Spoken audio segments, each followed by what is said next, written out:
आज ये ड्राइव हमने यहाँ पे चलाया था, जहाँ पे हम ट्रैफिक वायलेटर्स को थोड़ा ब्रीफ भी करते हैं, उनके खिलाफ चलान भी करते हैं। उनको बताया जा रहा है कि ये आपकी सेफ्टी के लिए है, ट्रैफिक रूल्स की पालना करें, ये आपकी सेफ्टी के लिए है। मीटर्स तो लगे हुए हैं उनके, बट उनको यही कहा गया है कि आप इसके मीटर को ऑन करें और उसको चलाएं। सवारी जो भी उनके वहाँ बैठती है तो उसको मीटर के हिसाब से चार्ज करें। सर बाकी जी जहाँ पे 10 तारीख का सबके लिए है कानून, सबके लिए चेक एंड बैलेंसेस उनके ऊपर भी हैं, तो उनको रूट्स दिए गए हैं और उनकी फेयर लिस्ट जो किराया जो लिस्ट है वो निकाला गया है।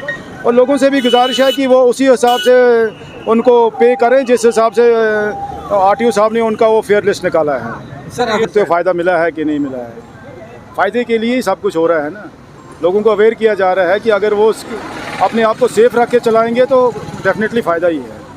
सर अच्छी रिस्पांस रही, वालिदैन भी समझ रहे हैं, इसमें अच्छी रिस्पांस रही, पर उनकी रिस्पांसिबिलिटी, प्राइम रिस्पांसिबिलिटी उन्हीं की है, पेरेंट्स की ही प्राइम रिस्पांसिबिलिटी है। जो नाबालिग को अपनी गाड़ी स्कूटर देते हैं तो उनसे यही रिक्वेस्ट है कि वो प्लीज़ ऐसा ना करें। तो कितने हमारे किए हुए हैं, हमारे पास दोनों जो जितनी भी हमारे पास जगह है वो ऑलमोस्ट फुल हो चुकी, कार्रवाई जो बनती है वो उनके खिलाफ हो जाएगी। तो उनके लिए क्या मैसेज? यही रिक्वेस्ट है कि आप मीटर के हिसाब से चलाएं, ठीक है ना, वो अच्छा रहेगा उनके लिए भी और लोगों के लिए भी अच्छा रहेगा।